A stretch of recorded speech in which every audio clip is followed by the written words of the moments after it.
Bismillahirrahmanirrahim. Assalamualaikum warahmatullahi wabarakatuh.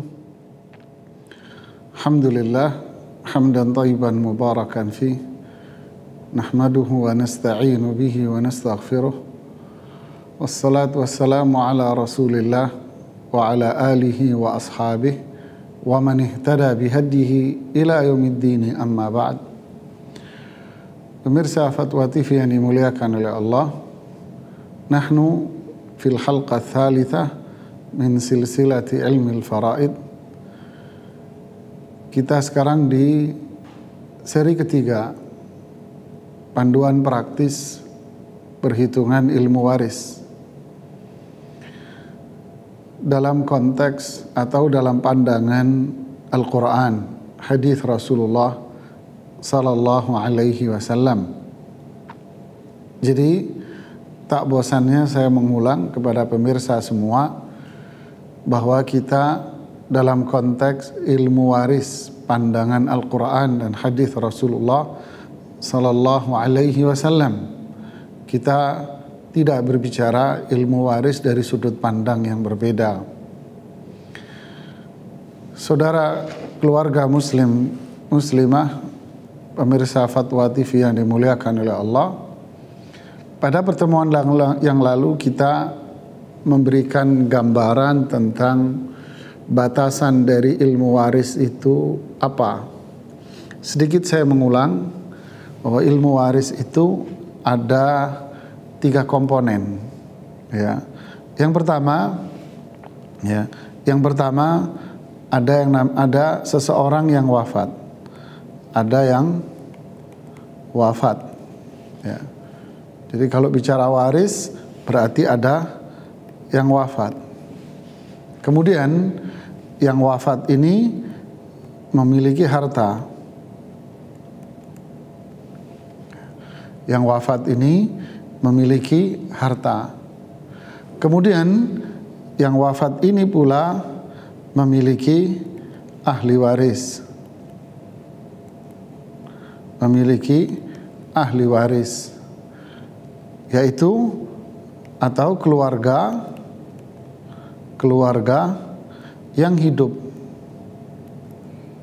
ya, keluarga yang hidup di saat ini wafat. Wafat inilah yang disebut dengan pewaris. Jadi seseorang yang wafat dia disebut sebagai pewaris. Kenapa? Karena dia mewariskan hartanya dan dia memiliki ahli waris yang hidup di saat dia wafat. Lalu ilmu waris itu apa? Nah, ilmu waris itu menggabungkan antara ini dengan ini. Ya. Jadi bagaimana pembagian harta ini? Ya, bagaimana membagi harta ini kepada mereka? Nah, inilah yang diatur dalam ilmu waris. Jadi ilmu waris itu saya kembalikan ke atas, saya ulangi, ada yang wafat. Ya, dialah pewaris. Lalu dia memiliki harta. Jadi kalau wafat nggak punya harta, ya jangan bicara waris. Ya. Ya, atau ada harta tapi belum wafat, ya tidak bicara masalah waris. Nah, ini rangkaian ilmu waris itu. Ya, jadi ada yang wafat, sekali lagi ada harta yang ditinggalkan. Sekarang kita akan bicara pemirsa Fatwa TV yang dimuliakan oleh Allah. Kita akan bicara tentang harta ini dulu. Ya. Apa itu harta? Ya, kita akan bicara tentang harta. Harta ini seperti yang dijelaskan oleh para ulama adalah, ini gambaran sederhana dari saya. Harta ini adalah barang, ya, barang atau sesuatu yang berharga, yang dimiliki oleh pewaris tadi itu, ya. Ya, barang berharga yang dimiliki oleh pewaris. Bentuknya apa? Macam-macam. Harta ini bisa bentuknya umpamanya uang, ya. Bisa juga bentuknya dia aset. Aset ini bisa berupa rumah, tanah, umpamanya.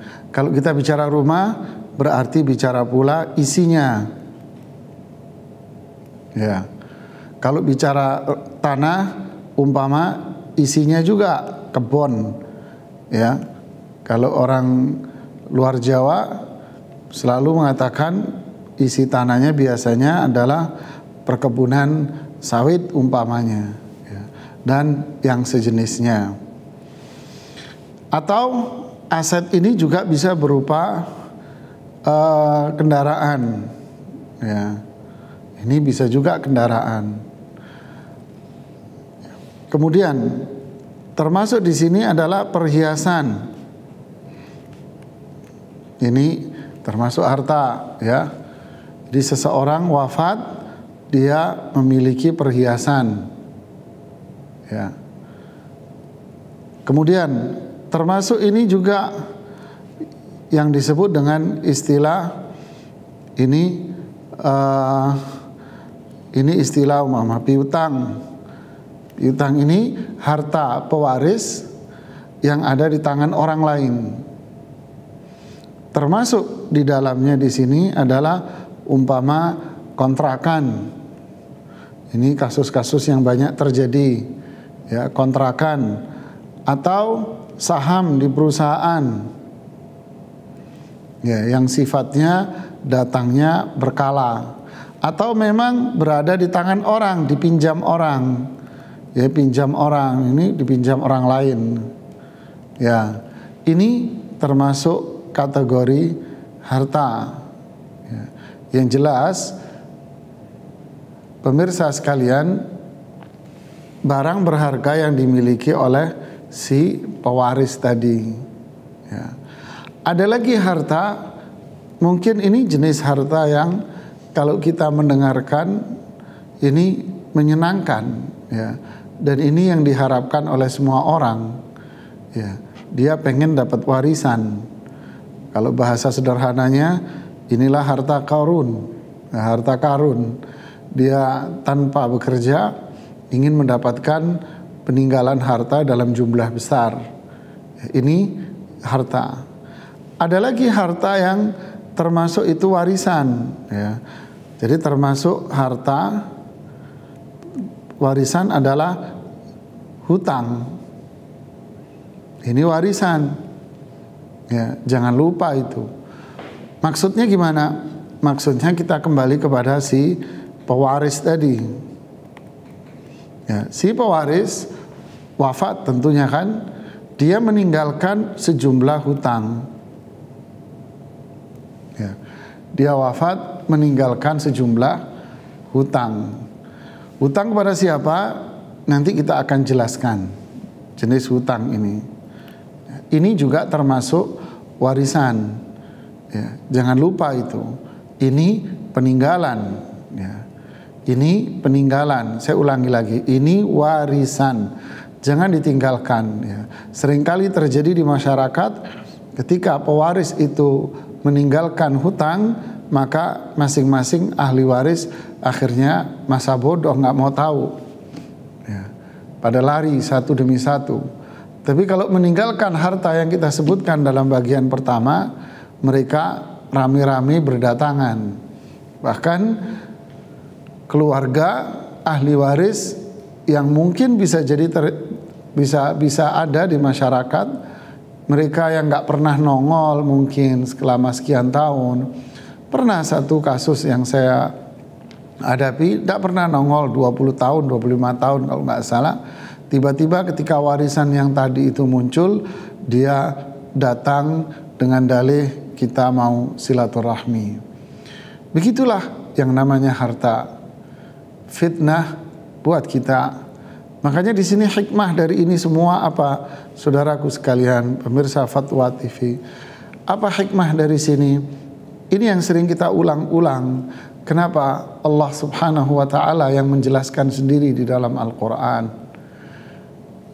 Karena memang innama amwalukum wa auladukum fitnah.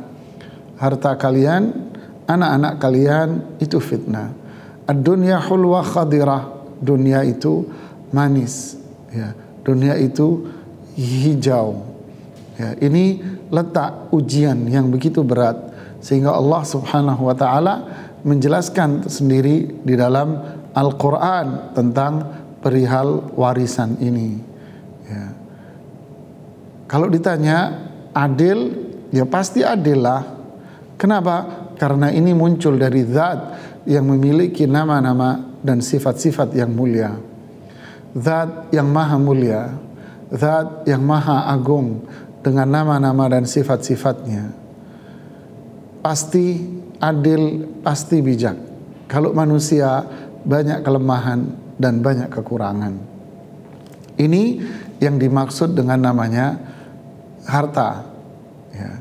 Lalu kita beranjak pada bagian yang kedua.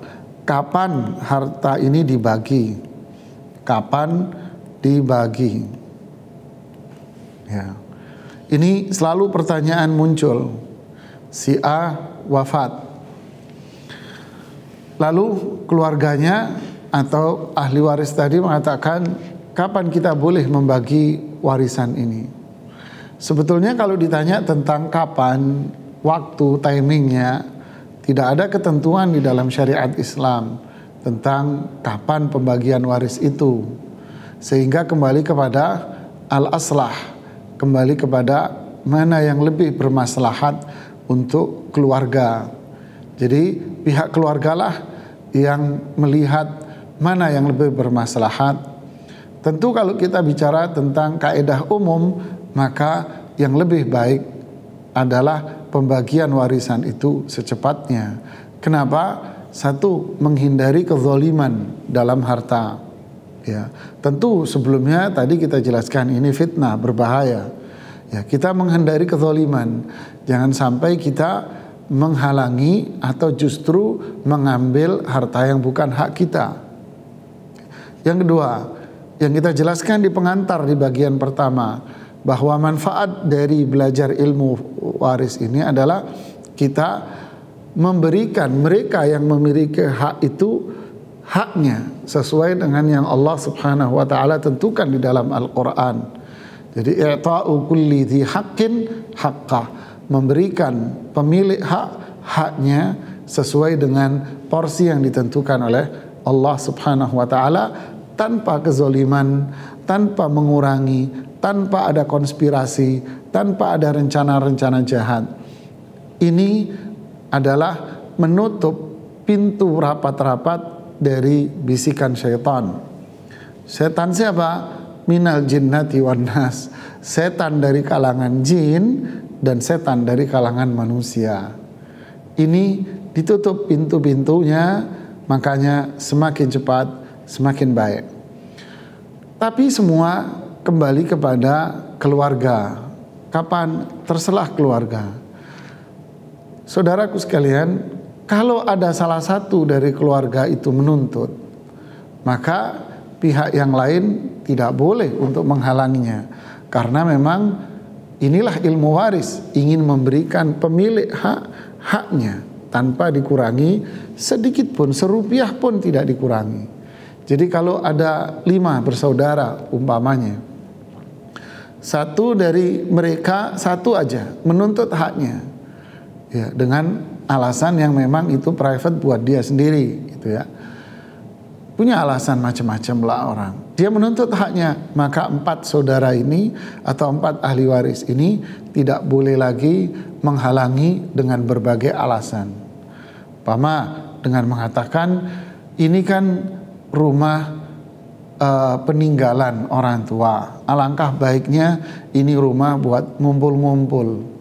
Karena pesan orang tua jangan dijual. Ini pun tidak diperkenankan. Kenapa?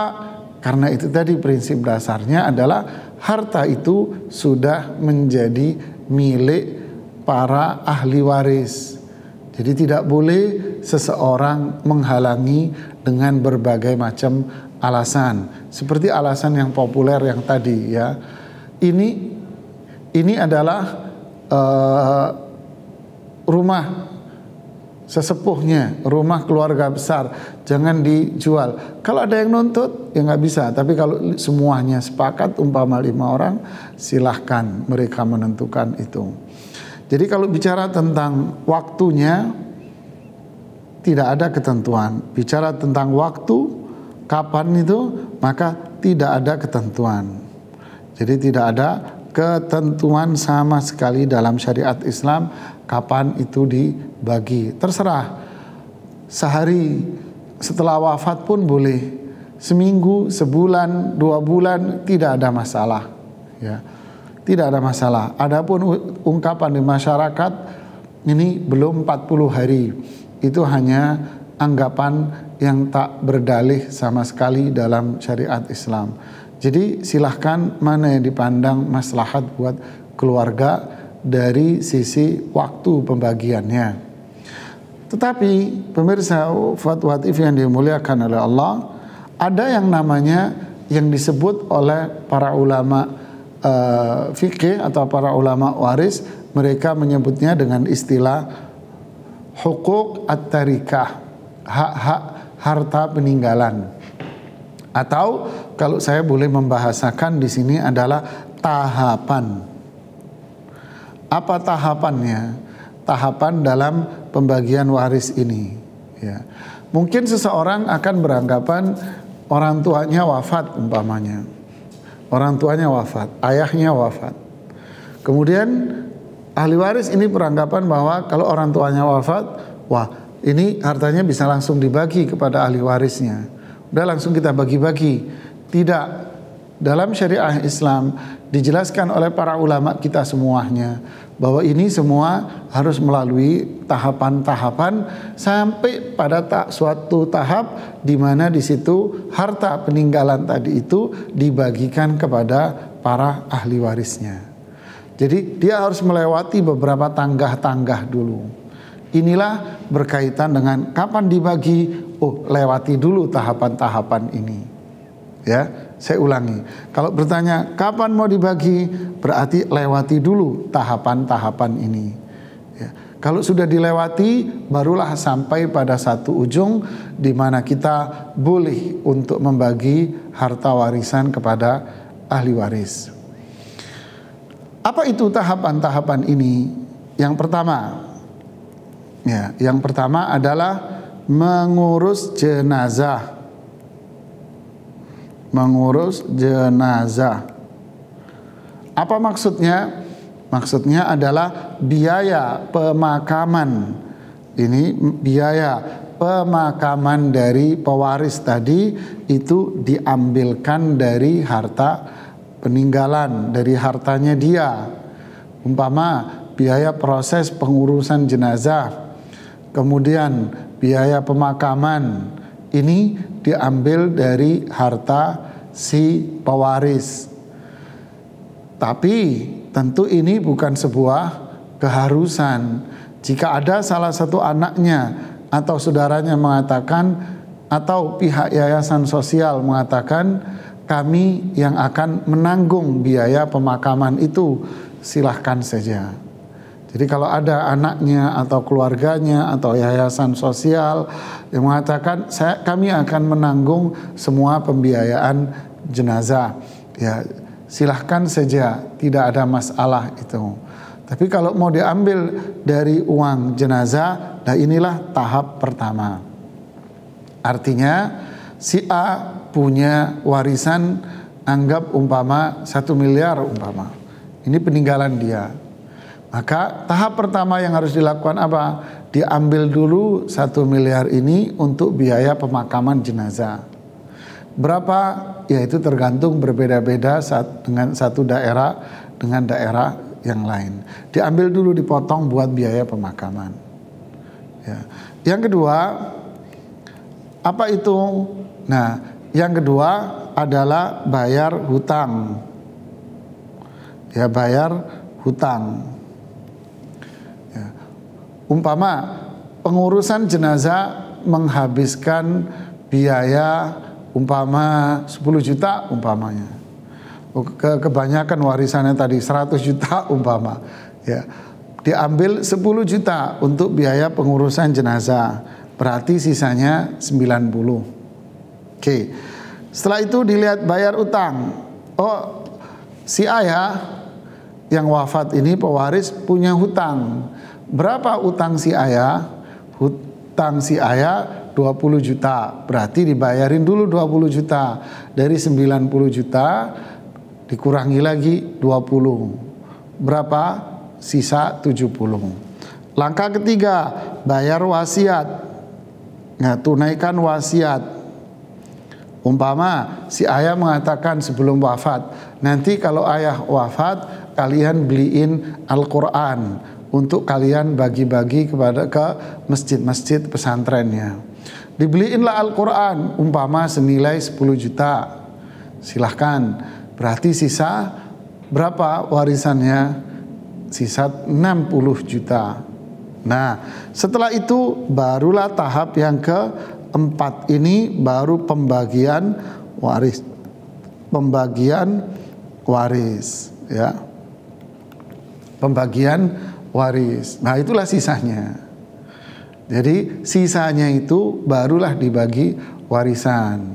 Jadi saya ulangi lagi, apa tahapannya mengurus jenazah?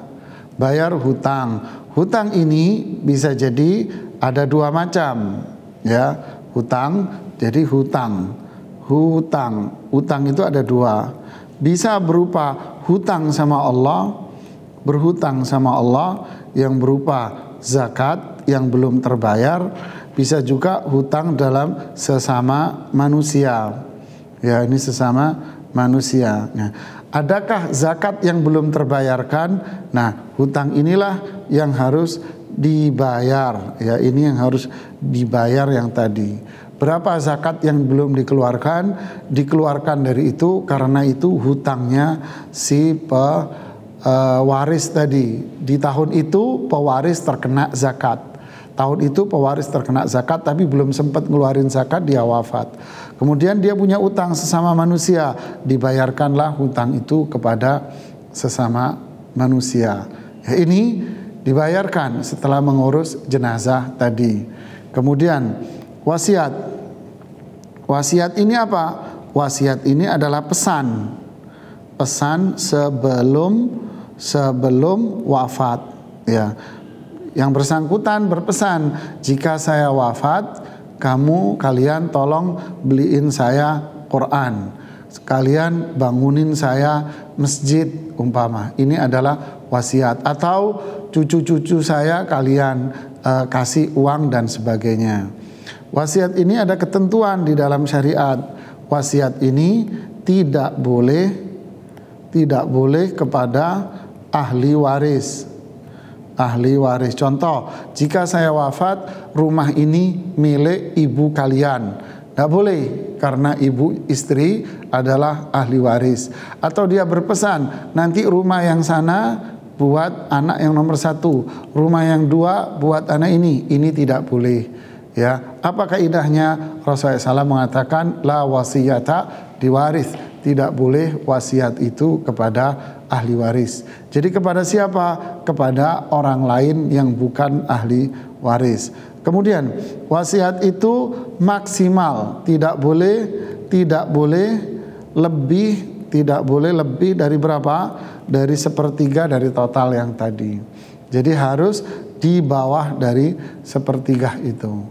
Ini ketentuan dari wasiat yang ada dalam syariat, ya. Kalau sudah memenuhi kriteria ini, artinya wasiat bukan kepada ahli waris dan di bawah 1/3 silahkan dibagikan. Nah, tahap yang terakhir, pemirsa sekalian, tahap yang terakhir jika itu ada yang tersisa dari hartanya, maka itulah harta warisan yang dibagi. Ya, termasuk nikmat rezeki dari Allah. Jika si pewaris tidak memiliki hutang, ada wasiat umpamanya, tapi wasiatnya sedikit atau banyak. Nggak punya utang, ya sudah, berarti poin kedua lewat. Atau nggak ada wasiat sama sekali, ya lewat, berarti harta warisan bisa langsung dibagi. Ya, inilah pemirsa sekalian, pemirsa Fatwa TV, bagian waris penjelasan kita di halqa ats-tsalitsah, di sesi yang ketiga ini.